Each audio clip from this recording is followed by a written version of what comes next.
Welcome back to Skyrider Limited. I am Jesse, and we are here again in beautiful Essex, Mass. One of my favorite spots to fly, out here on this little sort of point in the marsh. And it is time for another kite bag tour. I think we're up to part 4, which is wild to me, but also kind of unsurprising when I look at my kite bag. Today's going to be a little different from the last ones. We're going to do 5 kites, all from one manufacturer. These are all from Mugen Kites in Hungary. I've got 2 families. I'm going to show you the sets I have of each. One is a newer kite that he's developed that's sort of a multidisciplinary, almost a ballet kite. And the other is a freestyle kite that actually he developed as open source, and you can download the plans and build one for yourself, or you can have Gabor build you one, which is what I chose to do because I can't sew to save my life. So without me talking too much and rambling on, let's dive right in and get started. Okay, so first up, we've got one of his newer kites. This is the standard weight Mobius. This is, the Mobius is what he calls a polyvalent or multidisciplinary kite.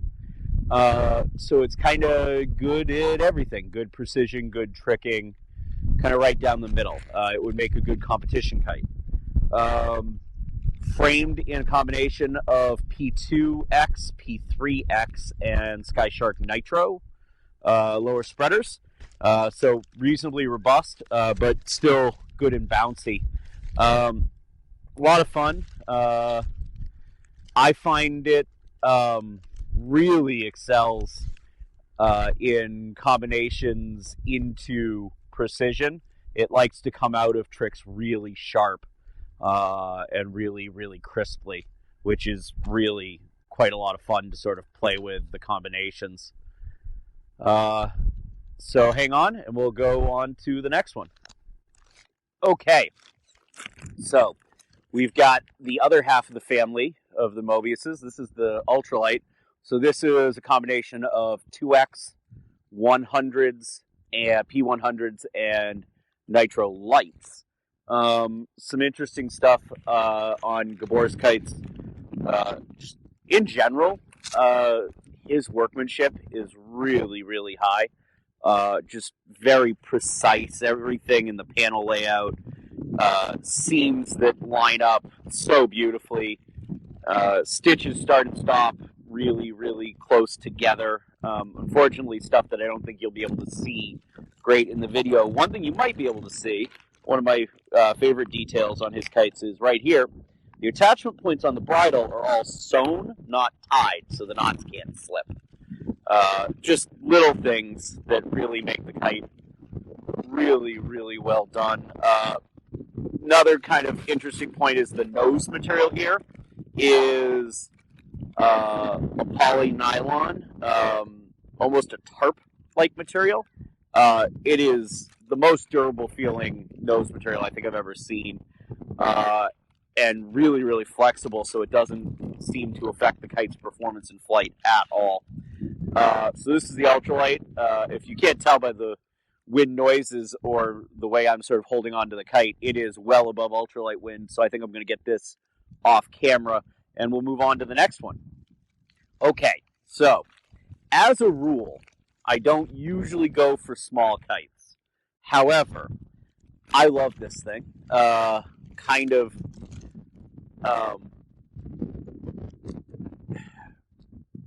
special in that it's another one in my red and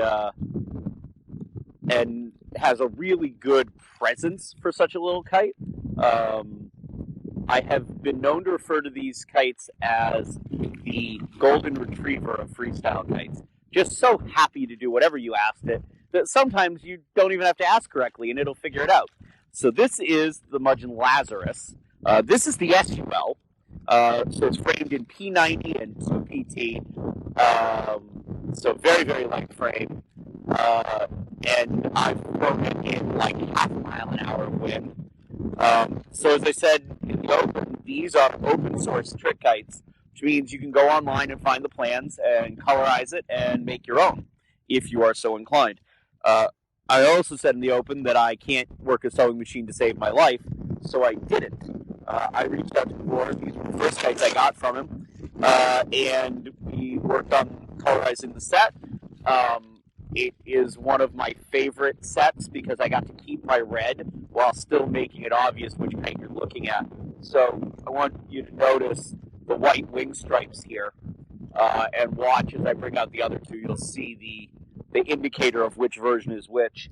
But in general, it's just a fun little kite. It's bouncy and quick, and it roars through the sky, and I love it. So let me go grab the next one, and we'll talk about that. Okay, so here we've got the Lazarus UL. So again, you'll notice that stripe now is half black and half white. One of the other details I didn't mention on the other kite that he suggested, and to be clear, I would never deliberately ask a kite maker to do this. This is some of the hardest and probably most aggravating thing I've ever seen someone do on a kite. If you can see here across this wing panel and up those panels, that is black pinstriping. That is the width of a stitch black Icarus cut and laid on the seam and sewn down to give the panel a border and make it look sharper. It looks amazing. I'm amazed that it was his idea and that he wanted to do it because it must just be so much work to do. And I wouldn't even know where to begin to get it to look right. So this one here is 3 PT spreaders, P100, and I think it's 1X, but it might be 2X in the lower leading edge. So just a little bit more robust. I'm going to kind of take an aside here, as I've been known to do in these videos. I think when you're shopping for kites, it's important to understand where you're buying them from. In the US, when we talk about SULs and ULs, people tend to focus on the weight of the kite. In my opinion, sometimes more than the performance envelope of the kite. In Europe, I think we see a lot more SULs that are about where they fly, and ULs about where their wind range is, and less about the weight of the kite. Personally, I think the European method makes a lot more sense. I don't really care how much the kite weighs if the SUL flies an SUL wind, almost nothing to, say, 5, 6. If a UL will fly at 2, 2.5, 3 even, and you've got an SUL, and it'll fly up to 6, 8, 10, and then a standard powers around 6 and starts going up until probably gets unpleasant in the low teens, 13, 14. A strong should be flyable at 10 for me, maybe lower, and fly up well into the teens, maybe into the 20s. Vents and mid-vents kind of tend to overlap strongs. Full vents should go up to 25, maybe 30. That's sort of how brave are you and how much pull do you want to endure. And super vents are really about bravery. They should be able to handle as much as you can handle. Personally, that's what makes sense to me. This is another one of those Jesse has an opinion. It may be wrong things. And please, if you disagree, I'd love to have this argument in the comments. I really, really would. I would love to hear other opinions on this because it seems sort of a divisive one.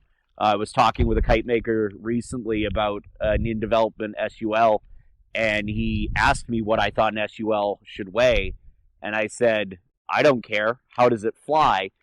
And that seemed to be the right answer, but also the wrong answer at the same time by the way the market seems to respond. So I'm curious what everyone else thinks.